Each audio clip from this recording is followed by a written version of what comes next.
하수종말 처리장의 시설 일부가 파손돼 정화되지 않은 오수가 인근 하천으로 흘러들어가고 있습니다. 혁신도시에서 또 악취가 발생했습니다. 김제용제 축사 때문인데 악취의 원인과 대책을 알아봤습니다. 군산의 한 유치원이 인근 철도공사 현장에서 발생한 먼지와 소음 등으로 수년째 피해를 겪고 있습니다. 이마트가 전주 도심 한복판에 브랜드 명칭이 없는 이른바 노브랜드 매장을 열기로 해 영세상인들이 반발하고 있습니다. 여러분 안녕하십니까? JTV 8시 뉴스입니다. 무주 하수종말 처리장의 시설 일부가 파손돼 600톤이 넘는 오수가 그대로 하천으로 방류됐습니다. 하천을 오염시키고 상수도원으로 흘러들어갈 수 있어 대책이 시급합니다. 나금동 기자가 보도합니다. 무주군의 축산 분뇨와 생활하수를 처리하는 하수종말 처리장의 장비가 멈춰섰습니다. 오늘 새벽 0시쯤 하수종말 처리장의 반응조를 지지하던 부력통 지지대 3개 가운데 하나가 파손된 겁니다. 고장난 하수 처리 시설입니다. 이곳에 고여있던 하수 400여 톤을 반대편 처리 시설로 옮기는 작업이 진행되고 있습니다. 장비 파손으로 하루 처리 용량 3,000톤 가운데 2,400톤만 처리하고 있습니다. 나머지 600톤은 정화되지 않은 채 그대로 하천으로 방류되고 있습니다. 축산분뇨 방류수의 BOD, 즉 생물화학적 산소 요구량은 약 2만 ppm으로 기준치의 2,000배가 넘습니다. 우리가 방류 수리 기준 10ppm인데 우리가 조금 유예를 해주라. 최대한 처리를 하려고 하는 거죠, 저희들. 장비를 복구하는 데 사나흘, 길게는 일주일가량 걸릴 것으로 보입니다. 오염된 하수는 금강으로 흘러가 하천을 오염시키고 자칫 상수원에도 영향을 미치진 않을까 우려됩니다. 오수나 하수가 하천으로 흘러들어가지 않도록 물탱크라든지 이런 것들을 동원해서 하천으로 흘러들어가는 양을 최소화시키는 긴급 조치가 필요하다고 생각합니다. 15년째 된 낡은 장비를 제때 정비하지 않아 더러운 물이 하천을 오염시키고 있습니다. JTB 뉴스 나금동입니다. 혁신도시에서 또 악취가 발생했습니다. 김제시 용지면의 축사 때문인데요. 악취의 원인과 대책을 알아봤습니다. 김철 기자가 보도합니다. 오늘 아침 전북 혁신도시 주민들이 악취에 시달렸습니다. 문 열어놓으면 냄새가 좀 이렇게 분뇨 냄새 나긴 하더라고요. 좀 심하게 냄새가 났죠. 안 좋았죠. 악취는 6km가량 떨어진 김제시 용지면의 가축 축사에서 시작됐습니다. 분리 시설을 통해 가축의 분과 요를 분리하는데 오늘처럼 저기압의 분리 작업을 하거나 서풍이 불면 코를 찌르는 냄새가 널리 퍼지게 됩니다. 전라북도가 시도하는 악취 제거 대책은 한계를 드러내고 있습니다. 가축분뇨 시설 지도 점검, 그다음에 미생물제제 보급, 그다음 농가들의 자발적 참여 노력 등을 통해서 악취 발생을 줄여나갈 수 있도록 최선을 다하고 있습니다. 악취를 막을 수 있는 근본 대책은 24개인 이곳의 축사를 매입하는 겁니다. 하지만 축사 매입에 500억 원가량 필요해 정부가 예산 지원을 꺼리고 있습니다.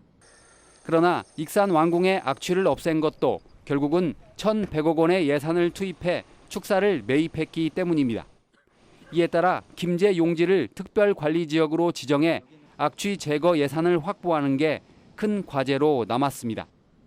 JTB 뉴스 김철입니다.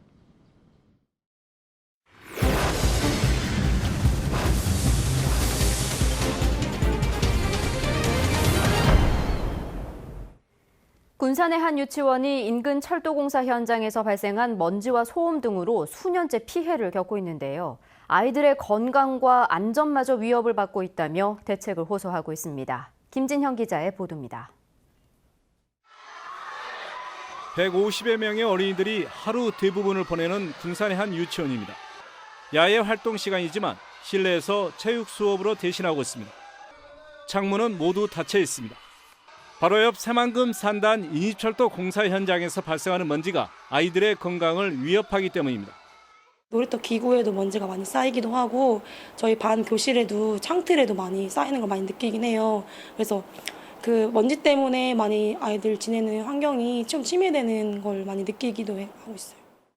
지난 2015년부터 유치원 주변이 온통 공사판으로 변하면서 학부모들의 마음 역시 편치 않습니다. 공사를 진행하면서 화물차들이 다니는 거는 당연하겠죠. 하지만 아이들은 그런 거에 있어서 주의력이 부족한 아이들이기 때문에 어느 순간에라도 사고가 발생될 요인이 분명히 있다라고 생각이 됩니다. 유치원에서 철도 경계선까지 거리는 불과 3m. 철도가 개통되더라도 열차에서 발생한 소음과 진동, 먼지로 피해가 계속될 수밖에 없습니다. 상황이 이런데도 한국철도시설공단이 내놓은 대책은 방음벽 설치가 사실상 전부입니다. 유치원은 실질적인 대책을 마련하라며 행정소송을 내놓은 상태입니다. 오후가 되면 바깥놀이가 시작이 됩니다. 바깥놀이가 되는데 아이들이 그런 활동할 때 교육 활동에 많은 침해가 되지 않을까 우려가 되고요. 또한 철길이 지나가다 보면 우리 건물이 많이 흔들리다 보니까 균열 같은 것들이 발생될 수도 있는. 철도 공사로 애꿎은 아이들의 피해가 수년째 이어지고 있지만 만족할 만한 대책이 나오지 않으면서 학부모들의 한숨이 깊어만 가고 있습니다. JTB 뉴스 김진영입니다. 이마트가 전주 도심 한복판에 브랜드 명칭이 없는 이른바 노 브랜드 매장을 열기로 하자 영세 상인들이 반발하고 있습니다. 슈퍼마켓과 동일한 제품을 거의 절반 가격에 팔 예정이지만 입점을 막을 뾰족한 방법이 없습니다. 주혜인 기자가 보도합니다. 슈퍼마켓을 운영하는 정창호 씨에게 요즘 큰 고민이 생겼습니다. 바로 맞은편에 이마트 노브랜드 매장이 영업 개시를 예고했기 때문입니다. 같은 제품을 훨씬 싼 가격에 팔기 때문에 골목 상권이 고사할 게 뻔합니다. 똑같은 제품을 가지고 일반 슈퍼에서 파는 가격보다 반절 가격으로 팔았을 때 소비자들은 당연히 그쪽으로 갈 수밖에 없다고 저는 생각을 합니다. 이마트가 유통과 판매를 전담해 값이 싼 노브랜드 제품은 슈퍼마켓에서 판매하는 품목과 겹쳐 피해가 커질 수밖에 없습니다. 노브랜드 매장은 소비자들의 인기에 힘입어 개장 1년 만에 전국 매장을 28개로 불렸습니다. 조만간 전주에 3곳에 입점을 예고했습니다. 지역 상인들은 매장 입점을 막기 위해 사업 조정 신청을 냈습니다. 지난 6월에 사업 조정 신청을 냈고 사업 조정 신청을 통해서 이마트 노브랜드가 우리 지역에 입점하는 것을 최대한 막을 예정입니다. 하지만 사업 조정 신청은 입점 시기를 조금 늦출 수 있을 뿐 최종적인 해법이 될 수 없습니다. 이에 따라 유통산업발전법을 개정해 지금의 신고제인 골목상권 진출을 허가제로 바꿔야 한다는 목소리가 커지고 있습니다. 허가제 실시로 사전영향평가제가 도입되면 대기업의 막무가내식 진출이 막히는 만큼 영세 상인을 보호할 수 있습니다. JTB 뉴스 주혜인입니다. 전북 14개 시장 군수의 공약 이행률이 전국 평균보다 낮은 것으로 드러났습니다. 한국 매니페스토 실천본부가 정민선 6기 전국 기초단체장의 공약 이행률을 분석한 결과 전북은 50.5%로 전국 평균 52.2%보다 낮았습니다. 다만 전주와 남원, 완주, 부안 등 4개 시군은 공약 이행과 주민소통 등을 종합한 평가에서 가장 높은 SA 등급을 받았습니다. 전주시가 문재인 대통령의 대선 공약인 문화특별시 지정을 위해 다음 달까지 범시민추진위원회를 꾸리기로 했습니다. 추진위원회는 정치권과 문화계, 학계와 시민사회단체 등의 인사 200명으로 구성될 예정입니다. 추진위원회에는 전문가 중심의 포럼과 자문위원회가 설치돼 문화특별시의 방향 등을 논의하게 됩니다. 전주의 한 고등학교에서 내신 성적 산출 문제를 놓고 학부모 간의 갈등을 겪고 있습니다. 뒤늦게 밝혀진 학교 정체성 때문에 빚어진 일인데요. 어찌된 일인지 조창현 기자가 취재했습니다. 지난 2002년 개교한 한국전통문화고등학교. 이 학교는 조리과, 음악과, 회화과, 그리고 공예 디자인과로 나눠 학생을 선발합니다. 당연히 내신 성적도 각 과별로 분리해 산출해 왔습니다. 그런데 최근 교육부 감사에서 예술 계열은 내신 성적을 통합 산출하라고 지적받았습니다. 전북교육청이 통합 산출을 학교에 지시하자 이번엔 학부모들이 반발하고 나섰습니다. 지금 학과별로 교육과정이 다르게 운영이 되어 있습니다. 자, 그런데 이렇게 학과별로 교육과정이 다른 학생들을 똑같이 통합 산출을 해가지고 성적을 낸다 그러면 이게 대단히 비교육적인 상황이 되는 겁니다. 하지만 일부 학부모들은 통합 산출을 지지하고 있어 학부모, 학생 간 갈등 양상으로 번지고 있습니다. 이 같은 일이 빚어진 것은 학교 정체성 문제 때문입니다.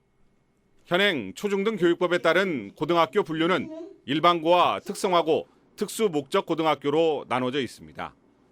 특성화고는 농업과 공업, 상업 계열로만 한정돼 있어 예술 계열은 특성화고가 아닌 일반고로 분류되고 교육부 훈령에 따라 내신 성적을 통합 산출해야 합니다. 훈령이 지금 제대로 현장을 반영을 못하고 있는 거다. 그분들도 처음에는 이게 맞거든요. 원칙적으로 당연히 분리 산출이 맞을 것 같은데 규정이 이렇게 안 돼 있으니까 좀 복잡해지는 거예요. 이 같은 상황은 전통 문화고뿐만 아니라 전주 예술고 그리고 마이스터고로 지정된 4개 공업계 고등학교도 마찬가지입니다. 전북교육청은 전국적으로 수십 개 고등학교가 비슷한 상황에 있는 만큼 시도교육청 공동으로 훈령 개정을 요구하기로 했습니다. JTB 뉴스 조창인입니다. 전라북도가 올해 본 예산보다 2,951억 원 늘어난 5조 4,536억 원 규모의 추가 경정 예산안을 편성해 전라북도 의회에 심의를 요청했습니다. 올해 추경 예산안에는 새 정부의 일자리 정책에 부응하기 위한 일자리 지원 자금과 전라도 천년의 붐 조성 사업비, 금융타운 용역비, 농산물 산지유통센터 건립비 등이 포함됐습니다. 전북도 의원들의 재량 사업비 몫으로 올해 본 예산에 편성된 150억 원이 공개 경쟁 입찰로 집행됩니다. 전라북도는 재량 사업비 집행 과정에서 도 의원들이 구속되는 사태가 잇따르자 이미 편성된 본 예산 150억 원을 공개 경쟁 입찰로 집행하고 2천만 원 이하의 소규모 사업 내역까지 모두 공개하기로 도의회와 합의했습니다. 새만금 신항만의 접안시설 규모가 전라북도 요구대로 확대될 가능성이 커졌습니다.